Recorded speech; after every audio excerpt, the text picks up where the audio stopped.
পেনাল্টিটা আমি যতক্ষণ না ক্লিপিংস দেখছি পুরোপুরি বলতে পারবো না, তবে বেঞ্চ থেকে লেগেছে পেনাল্টি ছিল। তো ওখানে একটা হেডেবল পজিশন ছিল, ক্রসটা যখন আসছিল ওকে পুল করা হয়েছে বলে আমাদের বেঞ্চ থেকে মনে হয়েছে। সিএফএল এ জয়ের হ্যাটট্রিক, প্রথম ম্যাচ দ্বিতীয় ম্যাচের পর এবার তৃতীয় ম্যাচেও কিন্তু জয় ছিনিয়ে নিয়েছে ইস্টবেঙ্গল দল এবং প্রথম 3 ম্যাচে 9 পয়েন্ট নিয়ে কার্যত বাকি দলগুলোর থেকে অনেকটাই আহ, মানে প্রাথমিক পর্যায়ে কিন্তু এগিয়ে গেল ইস্টবেঙ্গল দল। काटू क्या अभी काटू? आप नहीं रुक जाएंगे। गेम कोई भी हो, पकड़ मजबूत होनी चाहिए। सीमेंट से पकड़ बनाए मजबूत। SRMB 550D TMT bar। তবে ইস্টবেঙ্গল দলের প্রথম 2 ম্যাচে যে ভুরি ভুরি গোল আমরা দেখেছিলাম, আজ কিন্তু সেই ঘটনা আমরা দেখতে পাইনি, একেবারে ভিন্ন চিত্র। তার কারণ রেলওয়ে এফসির বিরুদ্ধে কিন্তু 1-0 কষ্টার্জিত জয়ই বলবো, কারণ পেনাল্টি থেকে গোল, যে পেনাল্টি নিয়ে ইতিমধ্যেই কিন্তু বিতর্কের সৃষ্টি করেছেন প্রতিপক্ষ দলের কোচ এবং ফুটবলাররা। এবং সেই জায়গা থেকে দাঁড়িয়ে ইস্টবেঙ্গলের এই সিএফএল এর যিনি কোচিং এর দায়িত্বে রয়েছেন অচ্যুষ্মান বিশ্বাস, তিনি পেনাল্টি বিতর্কে কি বলেছেন, পেনাল্টিটি কি সঠিক সিদ্ধান্ত নাকি রেফারির ভুল ছিল, রেফারি কি গোটা ম্যাচ ঠিকঠাক পরিচালনা করেছেন। এবং তার পাশাপাশি তিনি কিন্তু স্পষ্টতই একটা কথা বলেছেন যে ব্যাড ডে ইন অফিস, খারাপ দিনও যে 3 পয়েন্ট নিয়ে তার দল মাঠ ছাড়তে পেরেছে তার জন্য তিনি খুশি, কারণ তিনি বলছেন প্রত্যেকদিন স্বাভাবিকভাবে একই ছন্দে একইভাবে গোল করে করে জেতা সম্ভব নয়। কিছুদিন আসে যেখানে খেলোয়াড়রা সঠিকভাবে নিজেদেরকে মেলে ধরতে পারেন না, একটা ফ্যাটিক থাকে, একটা আত্মতুষ্টি থাকে, সেই জায়গা থেকে দাঁড়িয়ে কিন্তু তিনি বলছেন যে সব দিন ভালো যায় না, খারাপ দিনে 3 পয়েন্ট সেটাই আসল। এবং এই আত্মতুষ্টি আসতে পারে সেটা ভেবে তিনি তার ফুটবলারদের ওয়ার্নিং দিয়েছিলেন, মানে সাবধান করে দিয়েছিলেন। কিন্তু যাই হোক, সবশেষে 1 গোলে জয়। এবং কেন বিষ্ণু ছিলেন না সেই আপডেটও তিনি দিলেন। তার পাশাপাশি এটাও জানালেন যে এই দল কিন্তু ওই পরপর ম্যাচের কারণে অবশ্যই একটা সমস্যার সম্মুখীন হচ্ছেন। তো কি বলছেন অচ্যুষ্মান বিশ্বাস, ইস্ট বেঙ্গল কোচ, এবং রেফারিং বিতর্কে বিশেষত কি বললেন, চলুন শুনে নেওয়া যাক।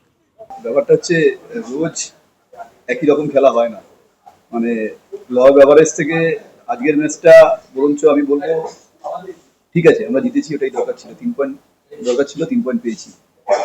সব দিন আমরা ভালো খেলবো না, সব দিন জিতবো না হয়তো, কিন্তু এই ম্যাচটা যে জিতেছি আমার পক্ষে সেটাই ভালো। 3 পয়েন্ট যে এসছে। পেনাল্টিটা আমি যতক্ষণ না ক্লিপিংস দেখছি পুরোপুরি বলতে পারবো না, তবে বেঞ্চ থেকে লেগেছে পেনাল্টি ছিল। এবার যতক্ষণ না ক্লিপিংস দেখছি পুরোপুরি বলা যাবে না যে কি অবস্থা হয়েছে, কারণ উত্তম ওখানে একটা হেডেবল পজিশন ছিল, ক্রসটা যখন আসছিল ওকে পুল করা হয়েছে বলে আমাদের বেঞ্চ থেকে মনে হয়েছে। আমি বলছি না ডেফিনিট ওটা, যতক্ষণ না ক্লিপিংস দেখছি বোঝা যাবে না, ক্লিপিংস দেখে আমি ক্লিয়ার করতে পারবো। হ্যাঁ, এমনি টুকটাক গন্ডগোল ছিল, এমনি খুব একটা প্রবলেম ছিল না। অনেকগুলো গোল মিস করে আপনার টিম আছে। আমাদের ফার্স্ট হাফটা একটুখানি টিমটা মোবিলিটিটা কম ছিল, সেকেন্ড হাফে মোবিলিটি অনেক বেড়েছে, অনেকগুলো চান্সেস ক্লিয়ার চান্সেস ক্রিয়েট হয়েছিল, আরো গোল হতে পারতো। ডুরান্ট শুরু হওয়ার পরে কি জেসিনকে পাবেন আপনার দল? এটা অ্যাডমিনিস্ট্রেশন বলতে পারবে। বিষ্ণু আজকে বিষ্ণুর একটা মানে ছোট্ট ইঞ্জুরিও বলবো না, মানে একটা প্রবলেম হয়েছে চোখে, তার জন্য আজকে অফ ছিল। তন্ময় সেম, তোমার একটা ছোট্ট ইঞ্জুরি আছে, আমি রিস্ক নিলাম না আর কি, ওই ইঞ্জুরিটা হয়তো আজকে খেললে আরো বাড়তো। বেশ কয়েকজন নতুন প্লেয়ার রেজিস্টার করিয়েছেন এই দলের সাথে, তার মধ্যে আছে দেবদত্ত স্টার্ট হইলেন। কেমন দেখুন ফার্স্ট ইমপ্রেশন? ঠিক আছে, ব্যাপারটা আমি আগেও বলেছি, মানে east Bengal jersey, east Bengal fan, not a matter of joke. মানে ওই মাঠে গিয়ে ইস্ট বেঙ্গল জার্সি পরে খেলার একটা মানে আলাদা ক্যাপাবিলিটি, একটা এবিলিটি থাকে, সেই ভাতটা যারা রাখতে পারবে তারাই ভালো জায়গায় যাবে। তবে ওদের সময় দিতে হবে, একদম নতুন সব ছেলে যেমন আকাশ, উত্তম, দেবায়ন, দেবাদাত, একটু সময় দিতে হবে, 2-3টে ম্যাচ।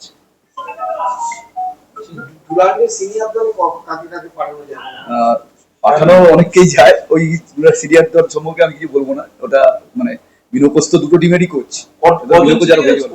নাম্বারটা একটু আশেপাশে বলুন, কটা ছেলে সেটাও আমি কিছু মানে বলছি না, নাম্বার বিদেশি ছাড়াই নাম দেব। সেটা একটা হয়েছে, তারপরে দুটো ম্যাচ একটা মানে অনেক বেশি মার্জিনে জেতা, একটা মানে ভেতর থেকে তুষ্টি থাকেই, এটাও সুবিধা ছিল। আমি মানে কালকে থেকেই এটার জন্য অ্যালার্ট করে এসেছি, এরকম একটা দিন আসতে পারে আমার মনে হয়েছিল আজকে, সবাইকেই আমি অ্যালার্ট করে গেছি, দিনটা এসছে, বেরিয়ে গেছে, ঠিক ভালো। মাঠটা নিয়ে খুশি, মাঠের কন্ডিশন বল তো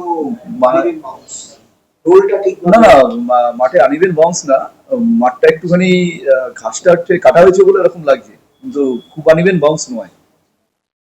আমার প্রেস বক্স থেকে মনে হয়েছে খুব আনিবেন বলস নয়, ফার্স্টটা জানাকে মিস হচ্ছিল তাই হয়তো হতে পারে। extra time.